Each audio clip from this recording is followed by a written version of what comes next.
ni umunsi utagira ukusa, ni umunsi ufite amateka mu by'ukuri iwacu.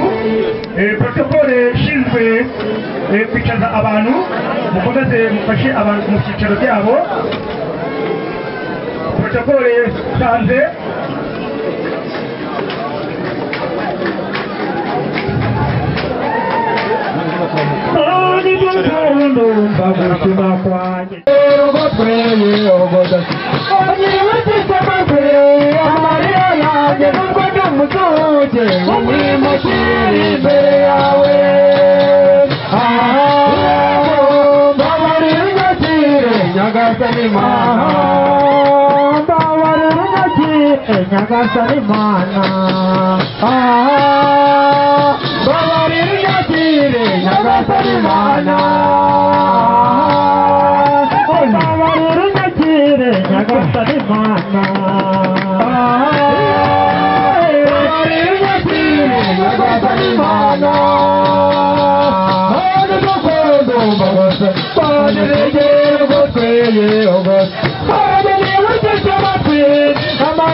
umukunze inkuru nziza kwitoza gusenga tubigira intego aho turi hose intego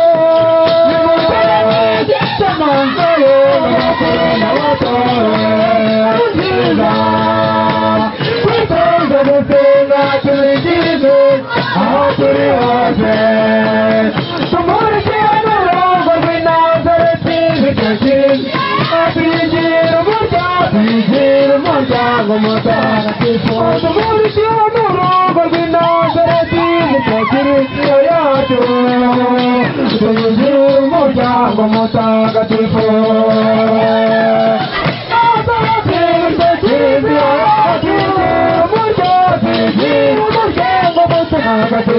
dutanga urugero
iyi mbaga mubona ikeneye kugira ngo yumve irimo neza. Ku izina ry'Imana Data na Mwana na Roho Mutagatifu. Nyagasani Dawe Imana ishobora byose, tugushimiye urukundo dukunda, tugushimiye kiliziya waduhaye, tugushimiye n'abasaseridoti wayihaye. Ubwo duhimbaza rero iryo sakramento ry'ubusaseridoti, turagusabye kugira ngo wohereze roho wawe atuyobore mu birori no mu biganiro tugiye kugera hano, byose bibeho bigamije kuguhesha ikuzo. Tugusabye ku Yesu Kristo umwami wacu, ku izina ry'Imana Data na Mwana na Roho Mutagatifu. Arakoze Padiri, ngira ngo muri mu byicaro byanyu kandi ni karibu mwicare dukomeze gahunda. Nyakubahwa Padiri, ngira ngo ni munyemere muri aka kanya abashyitsi bacu bakomeje kuza, kandi uko bagenda baza bagenda bakirwa. Ngira ngo hano hagiye kuba ibitaramo varugamba njyarugamba, ariko munyemerere nyakubahwa Padiri mukuru kugira ngo hano kanya mbagezeho gahunda tugiye gukurikiza. Nyuma y'isengesho rero mu kanya turatangirana na Padiri n'abahungu, mbese ntayo nkayasigaye. iyi mbaga ikeneye ihumure ngo ihumure, iyi mbaga ikeneye ituze ngo yumve itekanye, iyi mbaga ikeneye ikaze ngo yumve yisanzwe.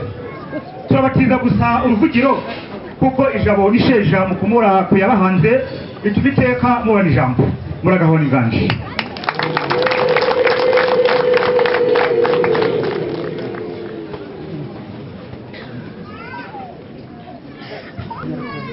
Nyakubahwa Padiri Musha Pierre Celestin na mugenzi wawe Padiri Eric, Nyakubahwa Padiri ukuriye umuryango w'abaorganisiyoniste muri hano, Nyakubahwa Vice Mayor Affaires Economique, banyacyubahiro b'ingeri zose muteraniye hano, bahaye ikaze muri paruwase yacu ya Runaba, paruwase yashinzwe mu mwaka w'igihumbi kimwe 1956 iragezwa Bikira Mariya itarasabanwe icyaha. Paruwase igizwe n'amasantrari 5, amasukurisare 28, imiryango remezo 208, ikaba ifite abakristo bakaba 16,000. Tukaba rero turi mu byishimo byo kuba ejo twariduduye umusaserdoti uvuka muri paruwase yacu wa 9. Ni ibyishimo bikomeye, akaba abaye uwa kabiri muri iyi santrari yacu ya Rusasa nyuma ya Padiri Joseph Hitimana witabye Imana. Imana rero yadushumbushije iduha Padiri yayambaje Pierre Celestin. Tukaba rero tubabwira duti nimwicare mugubwe neza iwacu i Runaba, mugubwe neza hano i Rusasa. Ibyumba ni byinshi, turakubita umudiho nditunanirwa, dusase turyame, n'ejo tuzakomeze dushimira Imana. Bifurije rero ikaze, nimugubwe neza, ni iwacu ni iwanyu, n'umugisha wa Kristo urahari. Murakoze. Amashyi y'impundu rwose kw'ijambo ry'ikaze. Ariko Nyakubahwa Padiri, urabona ibyishimo iyi mbaga ifite. Nsabe abasaserdoti bose bari hano twababeretse, ariko noneho bongere bigore bahaguruke babasuhuze. Abasaserdoti bose bari hano bahaguruke.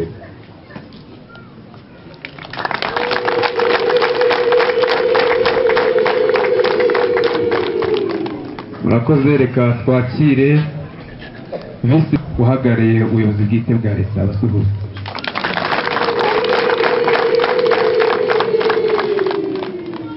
Reka nsabe ababyeyi banyibarutse aho bari bahaguruke babasuhuze.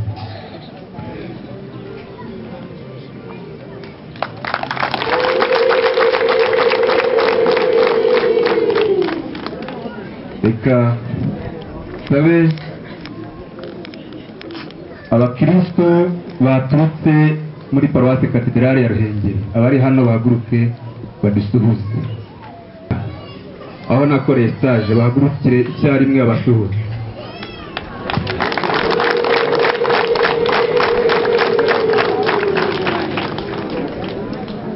Reka nsabe abakristo baturutse muri paruwasi ya Nyamirambo.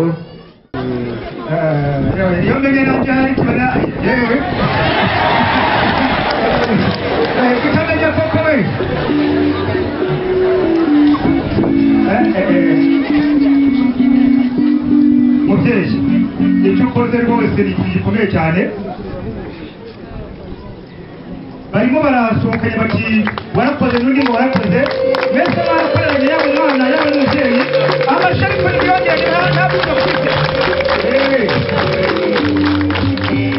Padiri mukuru Padiri Celestin, bajya kumwe n'abapadiri bihaye Imana muri hano bashitsi badufite muri ibi birori mu karere ka Burera twifatanije muri paruwasi ya Runaba.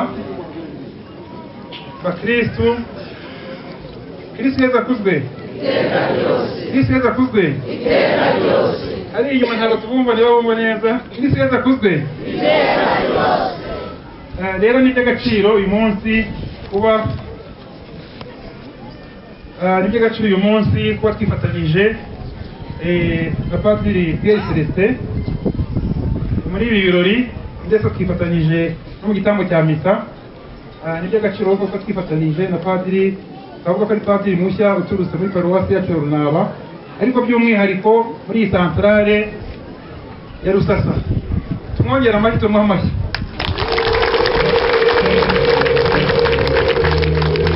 Rero ni iby'agaciro gakomeye cyane nkatwe nk'akarere ka Burera. Buriya ni imbaraga zikomeye cyane mu bijyana n'umuhamagaro, mu bijyana no gukorera Imana, ariko kandi buriya gukorera Imana bijyana n'imibereho myiza. Ni imbaraga rero tuba dufite zo gukomeza kuzamura imibereho myiza n'iterambere ry'umuturage w'akarere kacu ka Burera, paruwasi ya Runaba, umukristo, santarare ya Rusasa. Ni imbaraga zikomeye cyane tuba tubonye, ariyo mpamvu twishima nk'ubuyobozi bw'akarere, ubuyobozi bw'umurenge bwo buri hano, bw'akagari kujya ku mudugudu, twese no kugira ngo dufatanye muri ibirori byiza byo kumwakira, byo kumwishimira, byo kumuha ikaze mu muryango, byo kumuha ikaze muri santarare, muri paruwasi na diyoseze. Nk'uko n'ubundi ibirori byatangiye buriya ku munsi w'ejo nk'uko batabigarutseho, ariko bikomereza iwacu. Rero twabyishimiye cyane. Nk'uko nari bivuze rero, impamvu tubyishimira ni uko dufasha umurimo w'Imana nka Padiri, ariko kandi buri murimo w'Imana ujyana no kuzamura imibereho myiza kiri hafi aha ngaha. Ibyo rero niyo mpamvu tuvuga ngo birajyana n'imibereho myiza n'iterambere, kandi ibyo byose biva mu gusenga. Hari kandi n'ibindi bikorwa bitandukanye bijyana no kubaka umuryango ukomeye kandi utekanye, umuryango uzira amakimbirane. Biracyagaragara mu bakristo turwanya amakimbirane, turwanya ubusinzi. Ibyo byose niyo mpamvu duhurira nk'aha ngaha dusenga, kandi iyo dusenga ni ibyo tugarukaho cyane. Ariyo mpamvu twishimira uyu munsi n'ibirori byo kumwakira. Hari kandi n'ibindi bikorwa by'iterambere by'umwihariko bijyana n'agace duherereyemo, byo gukomeza kwiteza imbere, cyane cyane mu bikorwa by'iterambere tujyana n'imihigo akarere kaba kateguye, umurenge wo wateguye, akarere kaba kateguye, irimo ibikorwa byo guhuza ubutaka kugira ngo twongere umusaruro, tubone ibidutunga, tubone ibizamura imibereho myiza yacu nk'abaturage ba paruwasi, ba santarare ya Rusasa, ba paruwasi ya Runaba. Harimo kandi kujyana abana bose ku ishuri, biracyagaragara neza. Birimo kandi kujya muri gahunda y'ejo heza, kwizigama kugira ngo uko dutera intambwe dukura tuzagira amasaziro meza nk'abakristo, tutazasigara inyuma. Icyo turakibifuriza cyane nk'abakristo kugira ngo tugire ubuzima bwiza. Rero muri uyu mwanya mwiza w'ibirori, ntabwo navuga byinshi, ariko nagira ngo tubireho myiza dukeneye ku bakristo, by'umwihariko b'iyi paruwasi ya Runaba mu karere kacu ka Burera, b'iyi santarare. Nagira ngo bigarukeho, ariko by'umwihariko nashimira n'ibikorwa byiza bya Kiliziya Gatolika mu karere kacu ka Burera. Hari ibikorwa byinshi dufatanya byiza, birimo ibijyana n'amashuri. N'ahangaha turi n'amashuri y'abihaye Imana Kiliziya Gatolika, kandi abana bariga bagatera intambwe. Mwabyumvise ko hano havuye abihaye Imana benshi, buriya bajya kwiga batangiriye muri amashuri ubona, n'andi mashuri menshi. Hari kandi ibindi bikorwa bijyana n'ubuvuzi, hari za centre de santé, hari ibitaro hano hafi mu karere kacu ka Burera dufitanye, dukorana. Ibyo byose mu karere kandi bafasha mu bikorwa birimo iby'ubuhinzi, cyane cyane muri paruwasi, kandi turanakomeza. Byose byanahuriranye n'umuganura. We yatuzaniye iki? Yatuzaniye umuganura. Nubwo byahuriranye rero ni ibyo kwishimira cyane. Uwo twabashimiye, ndangiza nakongera kubashimira kuri uyu munsi mwiza w'ubuyobozi bw'akarere, kandi tuzakomeza no kugirana imikoranire myiza haba mu kuzamura urubyiruko uko bigaragara, kandi mwabonye ko abana rwose bafite ubushake kandi bakomeje, ariko birasaba ko dukomeza kuba hafi kugira ngo bazamuke neza. Barangiza mbashimira, murakoze cyane, mukomeze mugire ibirori byiza. Urakoze byose. Hano rero hari itorero ikirenga cy'intore, muriteguye? Okay, nimusaruke rero bababone hake batagira mwihishe inyuma kandi mwihishe byinshi. Mwambara ikirenze ku kirenga, nimuze mukigaragaza. Ngaho rero nimurasweyo mugaragaza inganzo yanyu. Ndabona batambutse neza. Abantu bariteguye mu by'ukuri, bahungu uyu munsi utagera sinzi uko byakigera. Barimo baritunganya kandi bazi kugira bwangu. Kwisunganya ni ukunyarutsa rwose ntibacungurwa.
Nyakubahwa Padiri Wilfred Cruz, umuyobozi w'umuryango w'abaorganisiyoniste mu ntara ya Afurika,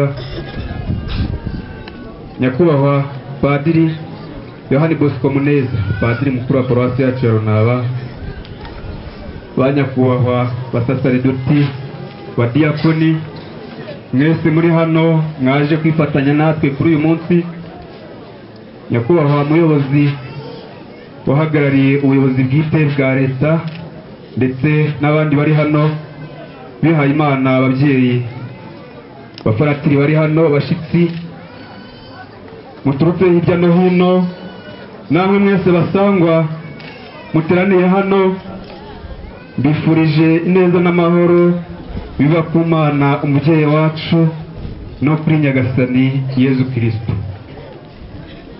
Nihasingizwe Imana se w'umwami wacu Yezu Kristo, yadusakajemo imigisha y'amoko yose ituruka kuri roho mu ijuru ku bwa Kristo, nguko uko yadutoreye muri we nyine mbere y'ihangwa ry'ibiroho byose, kugira ngo tuzayihore imbere mu rukundo turi intungane, turabaziranenge. Muri uyu mwanya mpawe rero nifuje kugira ngo ngaruke ku ngingo ebyiri. Ingingo ya mbere ni ingingo yo gushima. Ndashimira Imana yemeye kumbaho ikandinda, ikaba ikomeje no kundinda kugeza uyu munsi. Kuba ndiho mpumeka nicyo gitangaza kiruta ibindi byose bibaho yankoreye kandi ikomeje kunkorera. Ndayishimira iyo yemeye ko mpabwa ubusasaridoti bwa kigaragu ngo mpereze umuryango w'Imana. Iyo nsubije amaso inyuma hari amateka y'ubuzima bwanjye, mbona ntabona uko nshimira Imana, kuko ari Imana nyine, bitewe n'urukundo yangaragarije. Njya nicara nkatekereza nkasanga urukundo Imana yankunze kuva navuka kugeza ubu, asanga nta wundi muntu ku isi nabanye nawe cyangwa se nahuye nawe wari unkunze. Ikindi, kuba Imana yaremeye ko nshyirwa mu rwego rw'ubusasaridoti bwa kigaragu, nuko hari icyo ndusha mwebwe mwese muri hano, ahubwo ni urukundo yankunze kandi ikarungaragariza, nkarubona n'amaso yanjye kandi nkarwumva n'amatwi yanjye. Nuko bituma mpitamo kwiyegurira kugira ngo urukundo yankunze rube mu bo izantumaho, nanjye nzababemo nk'umushumba. Ndashimira ababyeyi mwabyaye, barandeze bampa uburere mbonezamana n'uburere mbonezabupfura. Ubushobozi bari bafite bicuze bufuri na buhoro, bigomwa byinshi, barampangayikira, banyohereza kwiga. Nubwo byari inshingano zabo kubikora, ndabashimira kuba baranabikoze, bagafatanya n'umuryango n'abandi bose bagize uruhare mu mikurire yanjye. Babyeyi mwarakoze.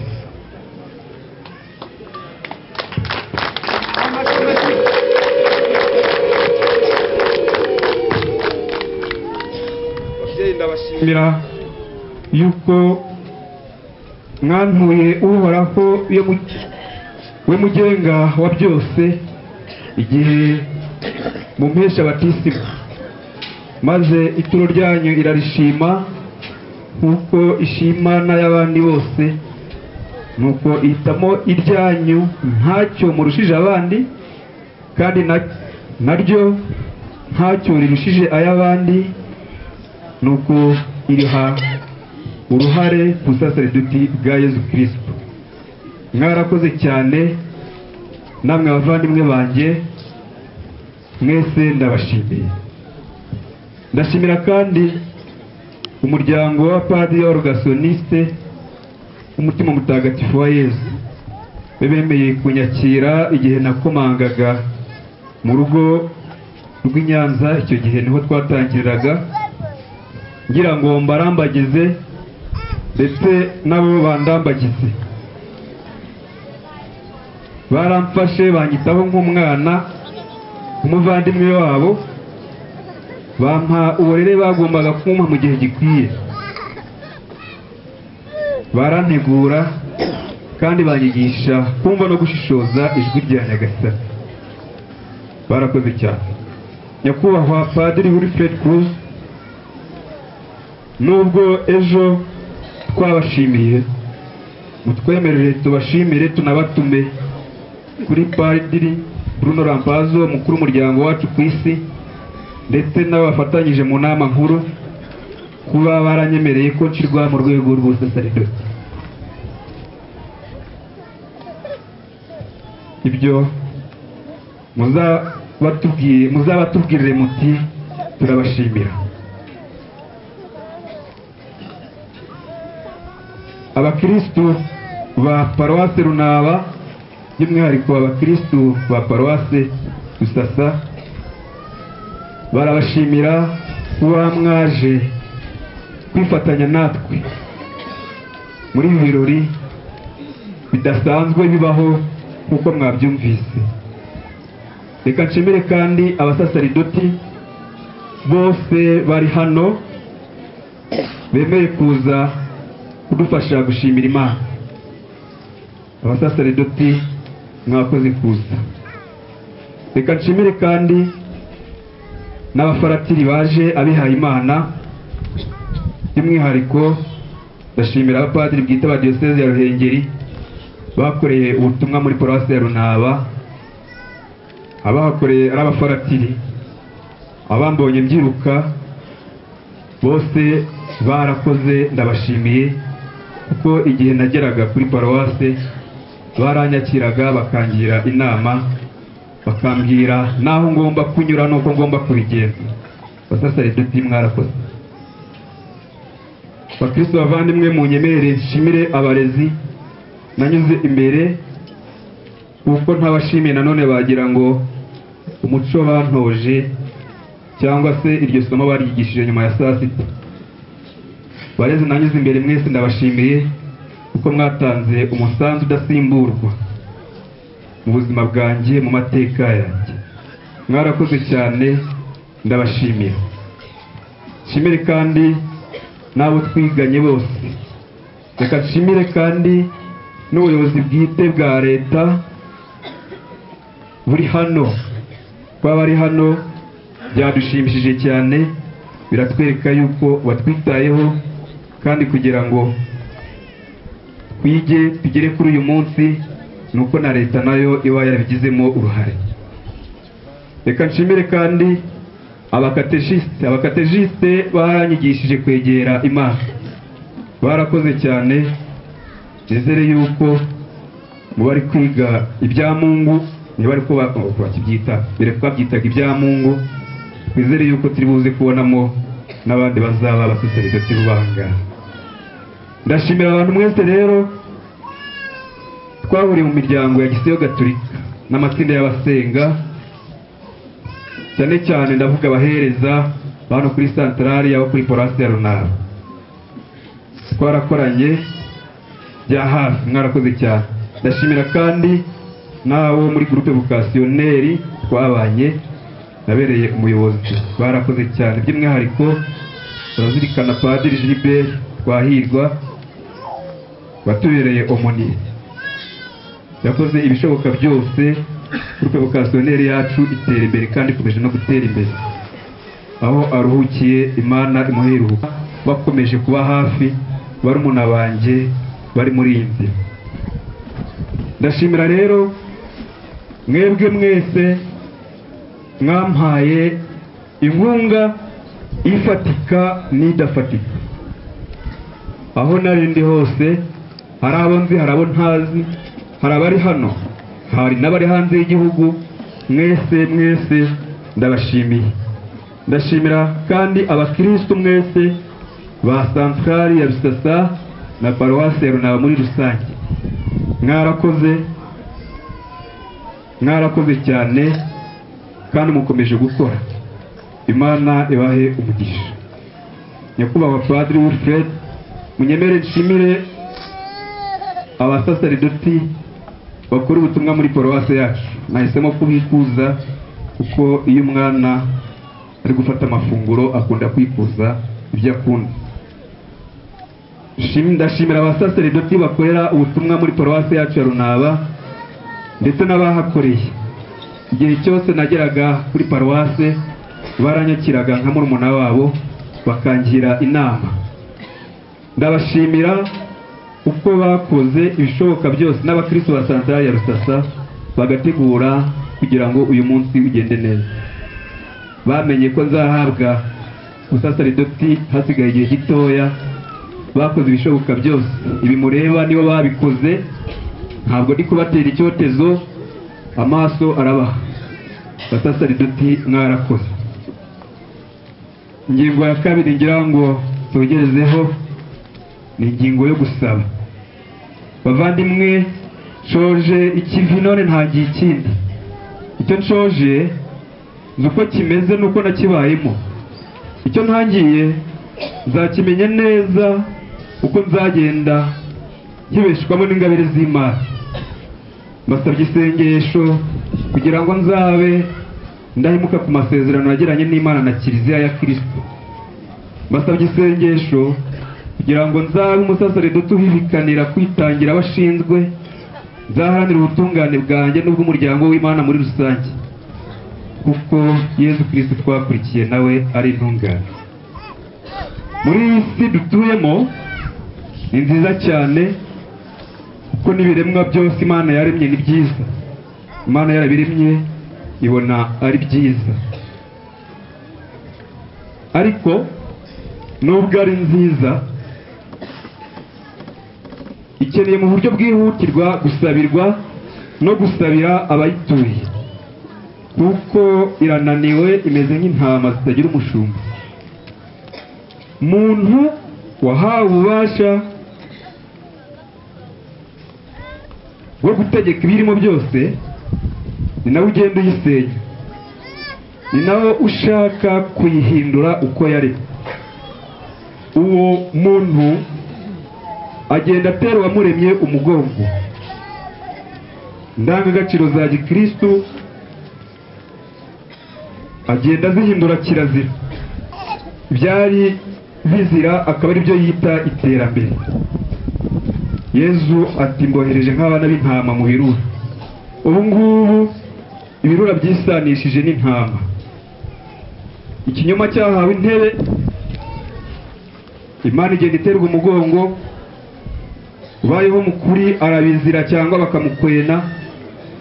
Umwana n'ababyeyi baricana, abavandimwe bonse rimwe baragambanirana, umugore n'umugabo bahora barwana, gatanya mu bashakanye iri kugenda iba umuco ihabwa intebe, kuri bamwe bakayihindura ikivugo. Abana bagenda baba imfubyi kandi bafite ababyeyi. Intambara mu bihugu ntizirangira, ishyari n'inda nini bigenda bitezwa imbere, n'ibindi byinshi muzi byugarije iyi si ya none, iyi si y'abubu. Ngiye muri makeya isi ntumwemo, ngiye muri make isi inaniwe kandi imeze nk'intama zitagira umushumba. Ariko nubwo bimeze bityo ntabwo bafite, sintewe ubwoba n'ibiyirimo, kuko Kristo ubwe yaratubwiye ngo ntitugire ubwoba, ari kumwe natwe kugeza igihe isi izashirira. Bakristo bavandimwe rero, isengesho ryanyu ndarikeneye kugira ngo rizambere umukandara nkenyeza buri gihe, maze ijambo ry'Imana rimbere ingofero y'umukiro n'inkota nawe na Roho Mutagatifu. Bavandimwe, reka nsoze iri jambo mvuga muri make umusaseredoti icyo ari cyo n'icyo atari cyo, dore ko benshi babyitiranye. Bavandimwe, umusaseredoti ni Yezu mu bantu. Yezu ajya gusubira mu ijuru yabwiye intumwa ze ngo nzabana namwe iminsi yose kugeza igihe isi izashira. Yezu ari kumwe natwe mu basaseredoti. Niba wenda hari abatabyumva neza, kugira ngo mubyumve, murebe ibintu Yezu yakoraga akiri hano ku isi. Yezu yarigishaga inkuru nziza kandi agakiza uburwayi bunyuranye. Yesu yaremye amasakaramentu, kandi muri ayo masakaramentu arimo wese. Ayo masakaramentu yatugira intumwa na kiliziya ngo zijye zitagatifuza imbaga y'Imana. Yesu ari kumwe natwe mu masakaramentu duhabwa n'abasaseridoti, kandi akaba mu musaseridoti. Ni ukuvuga ngo umusaseridoti ni Yesu mu bantu, kuko ibyo Yesu yadukoreye ko byagenze gutya, ko yizahana. Ariko ntabwo umusaseridoti ari amashuri bajya kwiga ngo uburyo uti yabaye umusaseridoti kubera yize amashuri angana atya. Ntabwo umusaseridoti ari umuntu ubwira.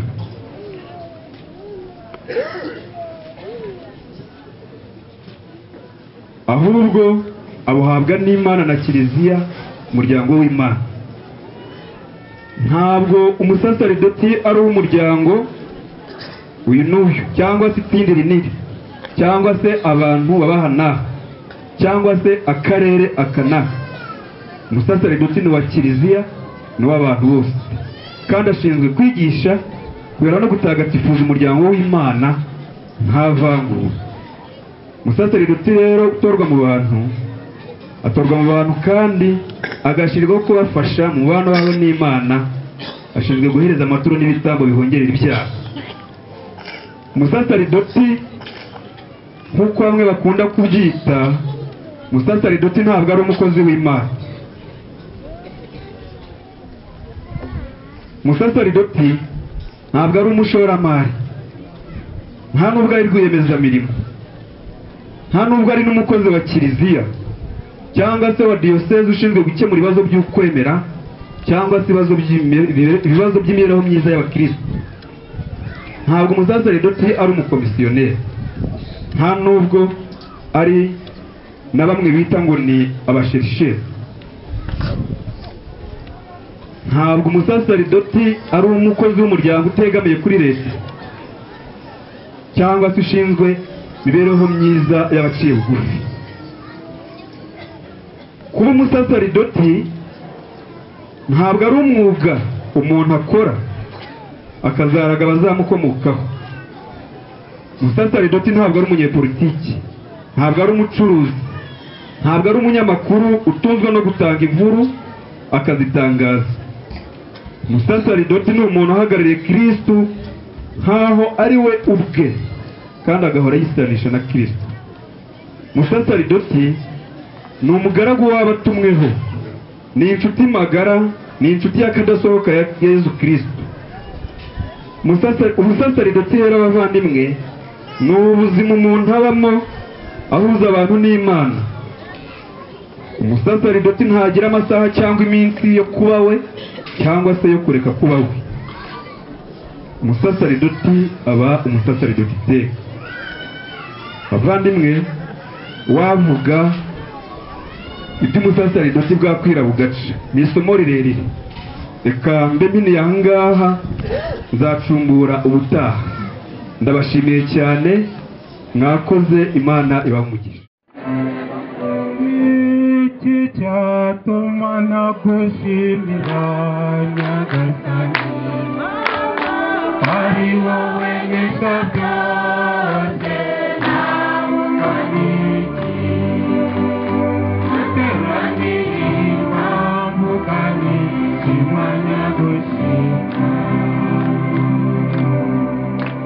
Simanya gushima Ukorokondo mondo amenye abyose Ukalima kuhunuka Wena jikuzi Nande kazi Simeri yote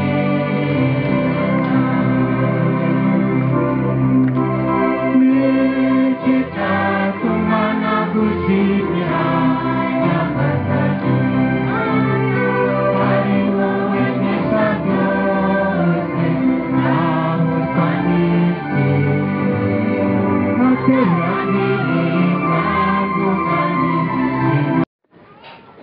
nyakubahwa uhagarariye abarogasiyonisite muri ibirori byacu, nyakubahwa uhagarariye musenyeri, nyakubahwa padiri mukuru wa paruwasi yacu Runaba, ba nyakubahwa bapadiri muri hano mwese, bihaye Imana mwese, bayobozi b'inzego za leta, namwe bashyitsi mwaturutse hirya no hino muje kwifatanya natwe muri birori, bakristo mwese ba Santarari Rusasa, Kristo Yezu akuzwe. Reka mbagezeho ibyishimo by'uyu munsi, ibyishimo bikomeye bya Santarari yacu ya Rusasa, ibyishimo twaherukaga mu bihe bya kera. Santarari yacu ya Rusasa yaragijwe Bikira Mariya umwamikazi w'amahoro, iri mu karere ka Burera, imbibi zayo zifata imirenge ibiri yegeranye ariyo Kivuye na Butaro. Iri mu tugari dutatu ariko Muhotora, Butaro, dutandatu. Hari abakurambere batubwiraga ko ndetse bajyaga n'i Buhambe, hariya hirya cyane kuri paruwase bambe kuri diyoseze ya Byumba, bahita i Buhambe. Abakurambere bacu bakaba baje gusengerayo. Rero igihe paruwasi Runaba yavukaga, izo mpande ebyiri zarahujwe, havuka Santarari ya Rusasa. Rusasa rero ni Rusasa isasira abasaserdoti bakaruhuka, bakazindukana imbaraga zo kujya kwamamaza inkuru nziza ya Yezu Kristo mu bantu. Rusasa kandi ni Rusasa isazira abashyitsi bose bayigenda. Santarari yacu ya Rusasa igizwe n'amasikirisare 6 n'imiryango remezo 34. Muri izo sikirisare uko ari 6, izifite inyubako ariyo twita chapelle ni 4 gusa. Noneho mu miryango remezo 34 naho dufitemo igihe bibaye ngombwa sikirisare zose zirakora, zigahuza abakristo rimwe mu kwezi, n'ikindi gihe bibaye ngombwa. Abakristo ba Santarari ya Rusasa bitabira misa ku cyumweru no mu minsi mikuru, n'ikindi gihe cyose bibaye ngombwa. Abasaserdoti baraza bakaduha misa hano iwacu Rusasa muri Santarari.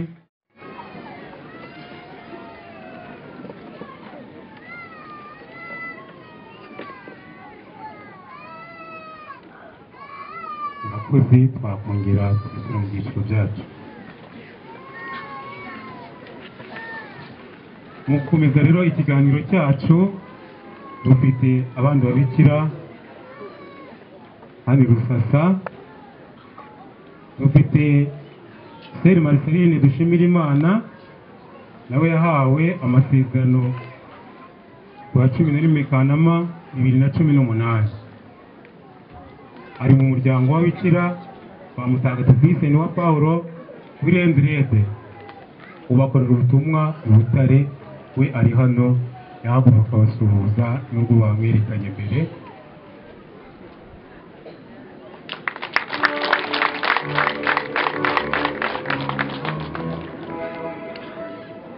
Dufite undi mubikira yitwa Seri Yvonne Mugabekazi, yahawe amasezerano ku ya 8 Ukuboza 2020 hano bandikira na 2020 mu babikira bari kwitwa abari umwete w'Imana. Tariki ya 8 Ukuboza 2020, muzi ko twari mu bihe bikomeye muri Covid. Ubwo rero yabuherewe i Butare mu muryango wabo bari umwete w'Imana. By'akarusho rero ni mushiki wa Padiri Celestin, ni mushiki we mu muryango baroganisi rationiste. Nawe yahaguruka akamusuhuza.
ariko natwe ntabwo twaje ubusa twamuboneye isabune yo kumeshesha imyenda yakoresheje muri aba ihuriro ry'ababyeyi barebana n'ubutore.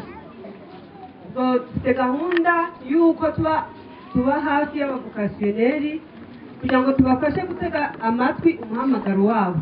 Umuhamagaro ni ibiri, hari umuhamagaro wo gushinga urugo rwa gikristu, hari n'umuhamagaro wo kwiha Imana. Uyu munsi rero turi mu birori by'umuhamagaro wo kwegurira Imana, tukaba twabashakiye impano kugira ngo bazakore ubutumwa bwabo neza. Murakoze.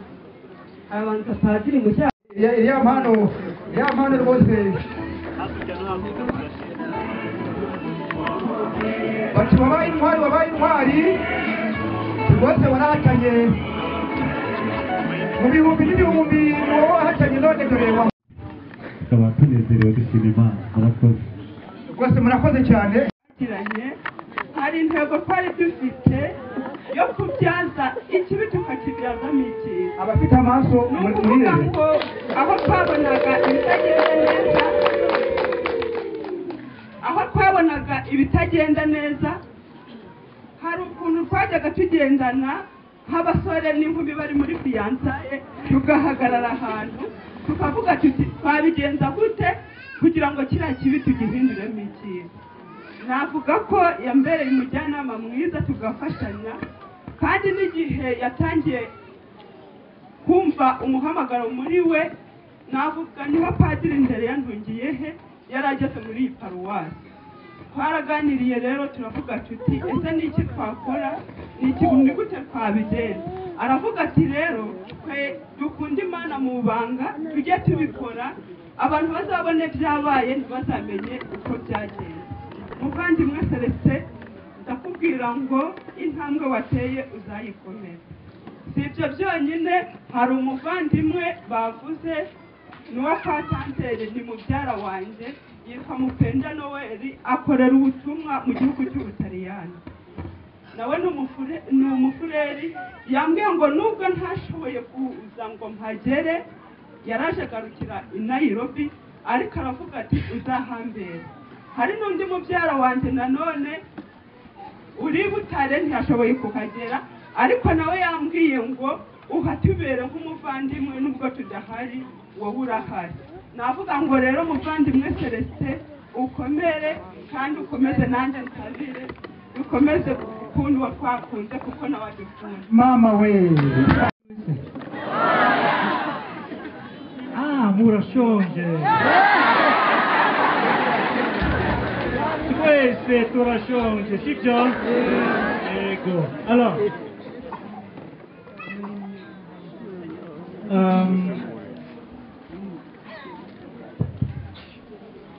je ne serai pas très longue, ce sera très très court. ntabwo mbarambira, ndavuga muri make. Révérend Père Curé de la paroisse Runaba, nyakubahwa padiri mukuru wa paruwasi ya Runaba, représentant de l'État ici, le vice-meilleur, l'agronome et les autres, nyakubahwa uhagarariye ubutegetsi bwite bwa leta, meya wungirije ushinzwe imibereho myiza y'abaturage, tous mes confrères rogationnistes qui sont ici présents, abapadiri bose b'abarogationnistes n'abandi barogationnistes bari hano, les autres prêtres qui sont aussi présents pour cette célébration, n'abandi basaseridoti bitabiriye ibi birori, les sœurs et les religieuses et les séminaristes, abihaye Imana n'abaparatiri bose bari hano, les parents de l'élu du jour, les géniteurs de Pierre Célestin, la famille, ababyeyi n'umuryango wose wa padiri mushya waduteranije hano Pierre Célestin, et tous les abattrices pour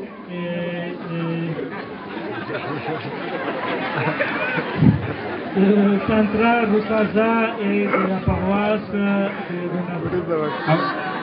abakristu bose ba Centrale ya Rusaza n'abakristu bose ba paruwasi ya Runaba. Alors, tout d'abord, je voudrais remercier le Seigneur pour les cadeaux de vocation. mbere na mbere ndashaka gushimira Imana yo itanga impano y'umuhamagaro. Parce que Dieu vous a donné un prêtre hier. Kubera ko Imana yaduhaye cyangwa yabahaye umusaseridoti mwiza. Dans la personne du Père Pierre Célestin. Uwo nta wundi ni Pierre Célestin. Alors, je voudrais juste remercier tout d'abord le Père Curé, les associations de Padiri mukuru wa paruwasi ya Runaba nabo bafatanyije ariko cyane by'umwihariko animer la liturgie. Turashimira korali yadufashije mu gitambo cy'Ukaristiya. Les enfants de cœur qui ont servi la messe. Abahereza badufashije. Les cuisiniers qui ne sont pas là mais qui ont bien travaillé. Abari mu gikoni nubwo batari hano ariko dukeka ko bakoze neza bateguye neza. Et toutes les personnes qui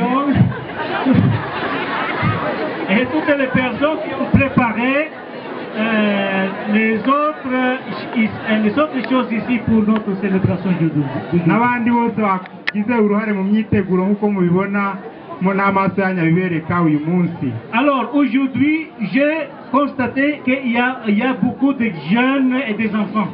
Ndabona rero uyu munsi hari urubyiruko rwinshi ndetse n'abana. Alors je voudrais vous adresser une parole seulement.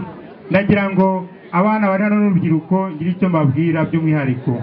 Alors il y a le Père Célestin qui est votre frère de cette centrale de Rusasa qui vous donne un bel exemple à suivre.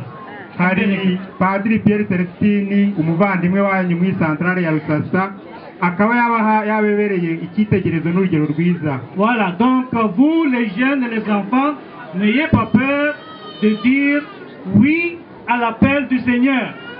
Mwese urubyiruko n'abana ntimugire ubwoba bwo kubwira Nyagasani mutindi hano. Voilà. Mubwira yego. Si vous sentez l'appel du Seigneur dans votre cœur, si vous êtes attiré, mubihaye Imana kuba ababikira cyangwa abafurere cyangwa abasaseridoti ntimugire ubwoba mwitabe karame. Voilà. Donc soyez généreux et il faut dire oui à l'appel du Seigneur. Nimwakire ubuntu bw'Imana namwe mutange ku buntu bw'Imana yabaye ku buntu nibahamagara muyitabe. Voilà, Jésus nous a dit dans l'évangile, la moisson est abondante mais les ouvriers sont peu nombreux. Yesu Kristo yaratubwiye mu ivanjiri ngo imyaka yeze ni myinshi abakozi. Yesu ntiyabonye gusa icyo kibazo, yaduhaye n'igisubizo, nta kindi ni ugusenga kugira ngo nyiri imyaka yohereze abakozi mu mirima ye. Alors continuons maintenant à prier afin que le Seigneur envoie de bons ouvriers dans son église. Nimukomeze rwose musenge musabe kugira ngo Nyagasani yohereze abakozi beza muri kiliziya ye. Murakoze cyane.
Imana yaduhaye ubuzima, shimira Imana yaduhaye ababyeyi beza bakadutoza ubukristu, none uyu munsi tukaba twibarutse umusaseridoti Vincent Ndayambaje. Twongere tubahete, twongere tubahe abandi, maze Kristo arusheho kwamamazwa ku isi yose. Gashimira rero n'inzego bwite za leta zatubaye hafi, ari mu birebana n'amasomo leta yabigizemo uruhare, ari n'umutekano niwe watumye amasomo ayakurikirana neza na bino bintu tubitegura neza. Barakoze kugira ngo dushimire Imana, mwakoze murasarama. Amashi rwose amashi. Ushobora byose nabahe umugisha Imana Data na Mwana na Roho Mutagatifu, mujyana amahoro ya Kristo.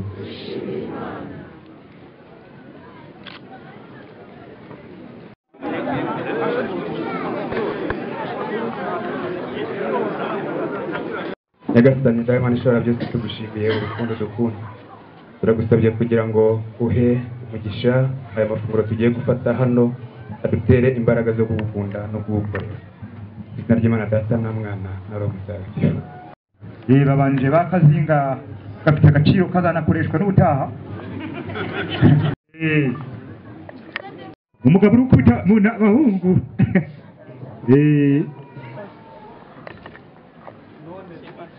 Iriya ni ishuri utapfa gufata umunota uwo ari wo wose cyangwa isaha yose, nta n'umwe utari kureba rwose. Batangiye gucugusa aho bakanigireyo, mu kanya murabyibonera, kandi ibintu bigiye gutu.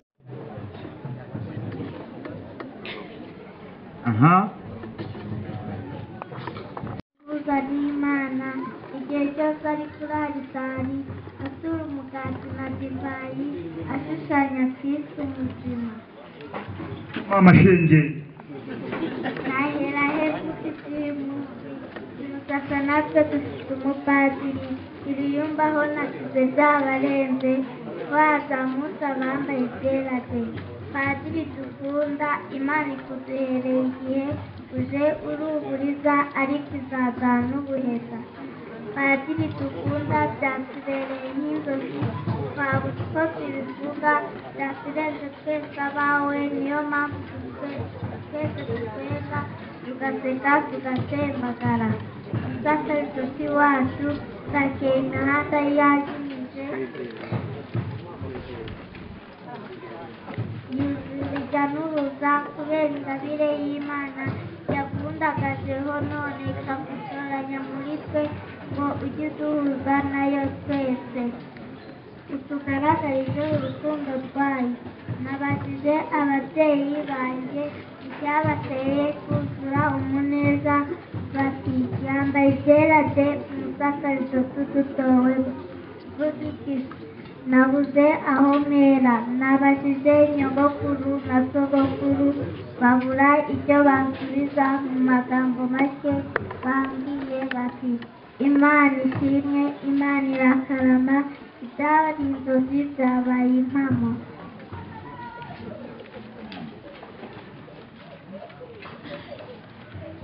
Ituro twatanze ryashimye, uwo Rurema yaduhaye yatoragijemo umusaseridoti.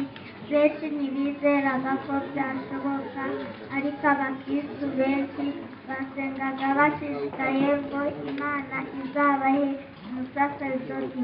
Banyarusasa mwese muri aha, inshuti n'abavandimwe bacu, reka mbabwire munyumve none, isengesho ryanyu ryarakiriwe. Twarambaje turasenga turambaza ibihe byose, none uyu munsi turashima uwari Ndayambaje ejo, uyu munsi twamwise turashima padiri wacu turashima. Dore ubu utangiye ikivi kuko wahawe inshingano nyinshi zitoroheye uwo ari we wese, wabaye umubyeyi wa bose, umusaserdoti umuhuza w'Imana n'abantu dore ndacyari muto cyane reka ndekere ahangaha mparire n'abandi ibindi nzabivuga ubutaha kuko abari hano bose bakereye kugaragaza ibyishimo muragize umubyeyi Bikira Mariya mwari kumwe na Hahirwa Abasenga Pauline. Amashini mundu barakoze cyane ngaba abasizi uyu munsi ndabona mwishimye cyane. Nanjye rero ngiye kubagezaho umuvugo wanjye nawise urukundo wankunze nzarwamamaza. Neruye inganzo nserutse neza ngabye umutuzo muri mwe mwese, neruye nanjye ndetse n'isano ngo ndate mpimbaze uyu umunsi mwiza utagira ukusa usa n'amasimbi ya karisimbi. Ndumva nsabagijwe n'ibyishimo mpawe impanuro bamanure mwese badusangiye Kristu, mbashishikariza kugira urukundo nk'urwo Kristu yadukunze. Bakristu mwese duteraniye hano niduharanire kugira ishyari ryiza n'ishyaka nk'iryo Celestin yagize ritari ishyari ry'ishyano. Abadushishikariza kugira ishyari ry'ishyano, ababidutsindagiramo dusibuke batureba nibishaka bibababaze, dukurikire Yesu Kristu kuko ari we nzira y'ukuri.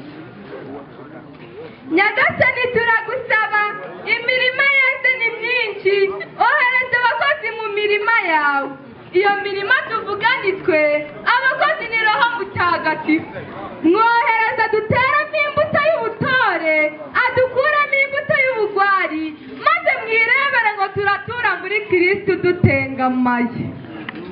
Umbamo nanjye nkubemo, urukundo wankunze nzarwamamariza abataruzi barumenye, maze ineza yawe imenywe na bose.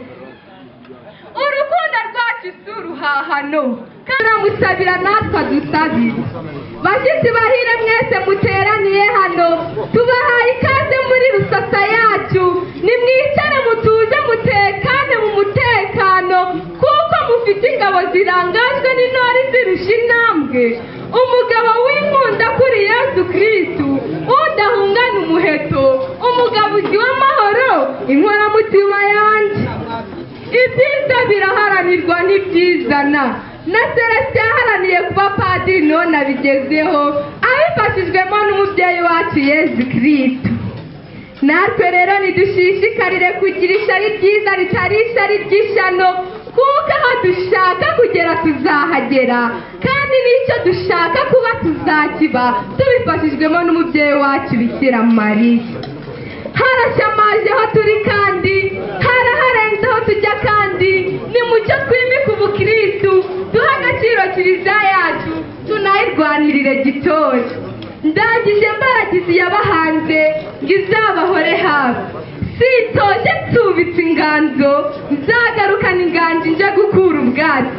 Yari umusizi utari umusazi, usiga bagasigara basiganiza, usiga udasobwa, Uwineza Valentina.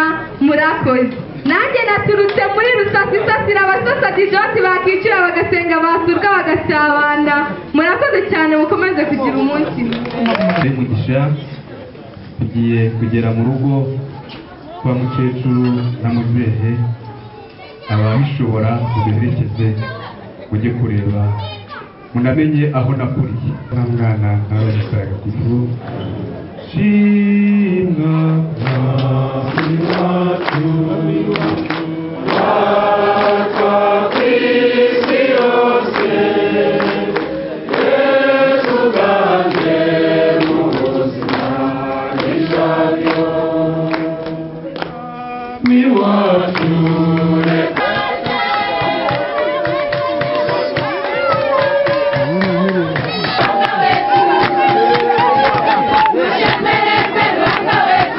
Thank you.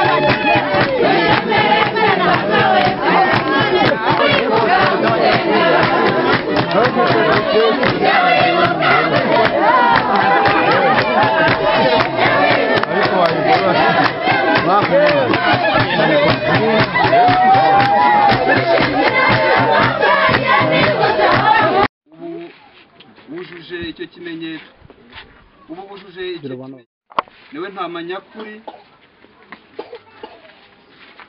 ntama nyakuri ya Pasika, urinda abayoboke bawe ngo umwanzi atabahungabanya kandi akabaha ingabire za Roho Mutagatifu. Sesekaza umugisha wawe kuri uyu muryango, kuri urugo rwawo, kugira ngo urukundo rwawe rususurutse abarutuye bose, kubwa Yezu Kristu umwami wacu. Amen. Umukristu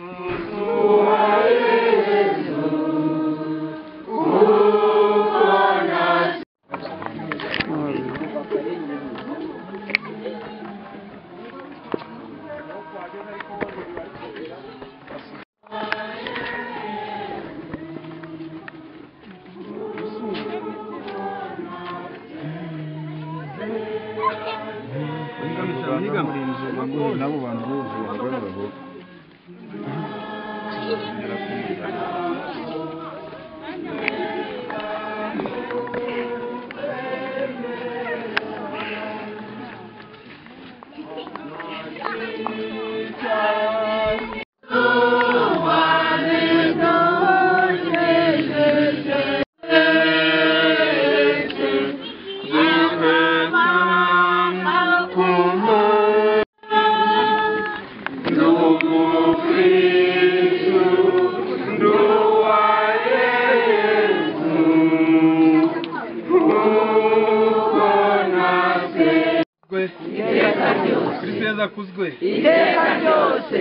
tugeze muri runo rugo rero tuje kubaganuza bamwe badashoboye kugera kuri santarare, n'abaje baduherekeje rero barakaza neza. Dukomeze dusingize Nyagasani.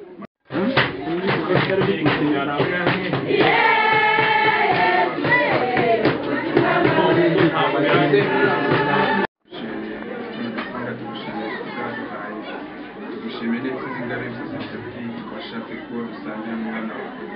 None rero dukomeje kugera hano, turagusabye kugira ngo uhe umugisha aya mafunguro baduteguriye, uhe n'umugisha natwe tugiye kuyasangira.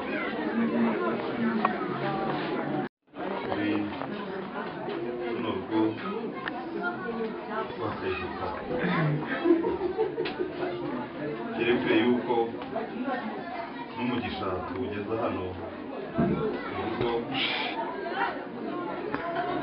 abahageze bwa mbere bakahamenya, kugira ngo n'ubuzataha n'uzaba anyuze hano ku muhanda yuko uzaza ku rugo azazamuke avugishe hano bakecuru. Igihe nikigera rero turanashobora n'umugeni aje hanze ducinya akadiho tugira tuti tangira ubutumwa, tangira abamaze Yezu Kristo, maze isi irusheho kwakira umukiro. N'ibyo tugejeje aho ngaho rero ukomeze mugubwe neza. Pouvoir venir ici dans la maison de mon confrère et de rencontrer aussi ses parents. Nshimishijwe no kuza nkagera mu rugo rwa mugenzi wanjye w'umupadiri n'umuvandimwe wanjye, ndetse nkanahura n'ababyeyi. Alors, aujourd'hui, la famille de Pierre Célestin est bénie parce qu'il est venu prêter. Uyu munsi umuryango wa Padiri Celestin urahirwa. Urahirwa ni mu bagize umugisha kuko Celestin yabaye umupadiri. Voilà. Donc, et je remercie aussi les parents parce qu'ils ont été généreux d'offrir leur fils à l'église et à la congrégation. Arashimira cyane kandi ababyeyi kuko mwagize ubuntu umwana wanyu mukamukura kiliziya mubinyujije mu muryango wacu w'abarogasiyonistes. Et que votre générosité soit un exemple dans la paroisse tout entière. Ubuntu bwanyu bubera urugero ababyeyi bose muri paruwasi ya Runaka. Voilà. Donc nous voudrions encore rester, mais malheureusement c'est déjà même trop tard et nous devons rentrer à Kigali. Yashakaga kugumana namwe agatarama ariko amasaha ntabimwemerera yatinze kandi tugomba gutaha i Kigali. Voilà. c'est pour cela que j'ai pris juste l'eau, parce que je suis le chauffeur. niyo mpamvu yafashe amazi ntimukeka ko ari ukubika inzoga zanyu yafashe amazi kubera ko ari we mushoferi. Je vous remercie tous, surtout aussi les pères curés, tous les prêtres qui nous ont vraiment assistés dans cette belle fête. Ndabashimira mwese cyane cyane padiri mukuru w'iparuwasi ndetse n'abandi bapadiri badufashije kugira ngo umunsi mukuru ugende neza. Et que Dieu vous bénisse tous. Arabaha umugisha kandi mwese. Et au revoir et à la prochaine. Murabeho araho ubutaha. Yego. Reka dufashe gutoramira umubyeyi mu byishimo natwe dufite tubiture ababyeyi tubataramire noneho tumureke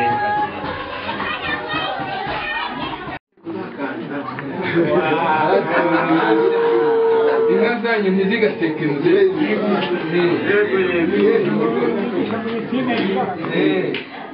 Mbese intore zawe mbese intore zawe zibona imbaraga zawe zituma ushaka mwami zikubera abantu. Yajye mu ijuru tugatari yireka mu ijuru cyane